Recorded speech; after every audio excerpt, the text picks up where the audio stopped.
Hello friends, இன்றைக்கி நம்ம என்ன பார்க்க போகிறோன்னா இறால் பிரியாணி வந்து குக்கரில் எப்படி செய்வது அப்படின்னு பார்க்க போகிறோம். அதுவும் வந்து உடையாமல் நீளமாக எப்படி செய்கிறதுன்னு பார்க்க போகிறோம். அதுக்கு முன்னாடி இந்த சேனலை மறக்காமல் சப்ஸ்கிரைப் பண்ணி பக்கத்தில் இருக்க பெல் பட்டனை கிளிக் பண்ணி வச்சுக்கோங்க. அப்போ தான் நான் போடக்கூடிய வீடியோ உடனுக்குடன் வரும். இப்போ இறாலை சுத்தம் பண்ணி கழுவி மஞ்சத்தூள், உப்பு, மிளகாத்தூள், எலுமிச்சம்பழம் கொஞ்சோண்டு விட்டு பிழிஞ்சு கொஞ்சோன்னு ஊற வச்சுக்கோங்க லைட்டாக. அப்போ தான் அந்த கொஞ்சம் டேஸ்ட் கிடைக்கும்.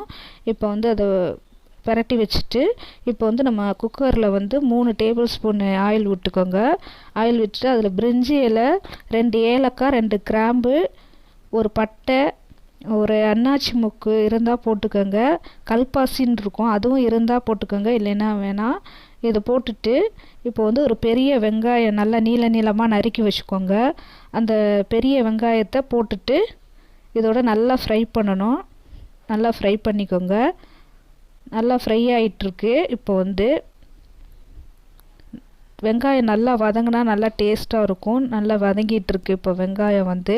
இப்போ இதில் வந்து இஞ்சி பூண்டு ஒரு டேபிள் ஸ்பூன் சேர்த்துக்கோங்க. இஞ்சி பூண்டு சேர்த்துட்டு நல்லா வதக்கி விடுங்க. நல்லா வதக்கி விட்டு இதில் வந்து ஒரு 2 பச்சை மிளகாய் கீரி போட்டுக்கோங்க.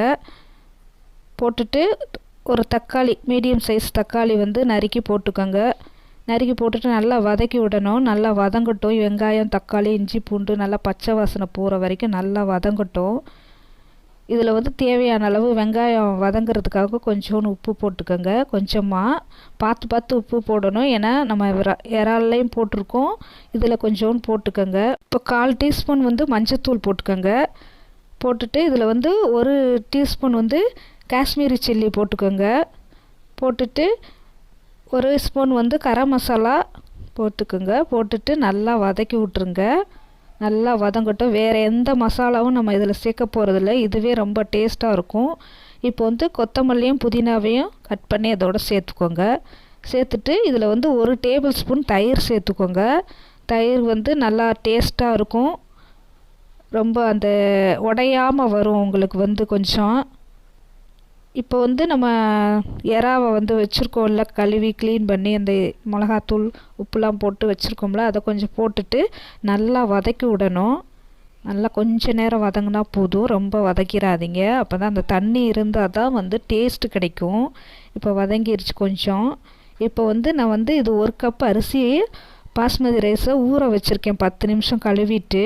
இப்போ 1 கப் அரிசிக்கு 2 கப், அதே கப்பில் வந்து 2 கப் தண்ணி ஊற்றணும். இப்போ லைட்டாக கலர்ந்து விட்ருங்க. அந்த மசாலாவோட பிரட்டி விட்ருங்க. ரொம்ப கலர வேணால், லைட்டாக பிரட்டி விட்டுட்டு இப்போ 2 கப் அதே அளவு தண்ணி ஊற்றிக்கோங்க. ரொம்பலாம் தேவையில்லை, 2 கப் போதும். 2 கப் ஊற்றிட்டு கொஞ்ச நேரம் லைட்டாக அந்த கொஞ்ச நேரம் இருக்கட்டும். இப்போ பாருங்கள், இப்போ கலந்து விட்டுட்டு கொஞ்சம் அதில் உப்பு எவ்வளோ வேணும்னு பார்த்து போட்டுக்கோங்க. ஏன்னா உப்பு நம்ம இறாலாக இருக்குது, ஏற்கனவே சேர்த்துருக்கோம். குக்கரில் எத்தனை விசில் வச்சுக்கணுமோ அது மாதிரி வச்சுக்கோங்க. நான் 2 விசில் வச்சு பாருங்கள், அழகாக உதிரியாக நீளமாக பாருங்கள் எவ்வளோ அழகாக வந்திருக்குன்னு. இறால் பிரியாணி ரொம்ப டேஸ்ட்டாக இருக்கும். இந்த மெத்தடில் பண்ணுங்கள். அப்போ தான் குக்கரில் குலையாமல் அழகாக நீளமாக வரும். இதில் சொல்லியிருக்கிற அளவே தண்ணி 2 கப்பு ஊற்றுங்க. 10 நிமிஷம் ஊற விடுங்க. ரொம்ப அழகாக வரும். நல்லா நீளமாக உதிரியாக சூப்பராக வந்திருக்கு பாருங்கள். இறால் பிரியாணி ரொம்ப டேஸ்ட்டாகவும் இருக்கும். இந்த மெத்தடில் பண்ணுங்கள். இந்த வீடியோ பிடிச்சிருந்தால் லைக் பண்ணுங்கள், ஷேர் பண்ணுங்கள், சப்ஸ்கிரைப் பண்ணுங்கள். பக்கத்தில் இருக்க பெல் பட்டனை கிளிக் பண்ணி வச்சுக்கோங்க. அப்போ தான் நான் போடக்கூடிய வீடியோ உடனுக்குடன் வரும்.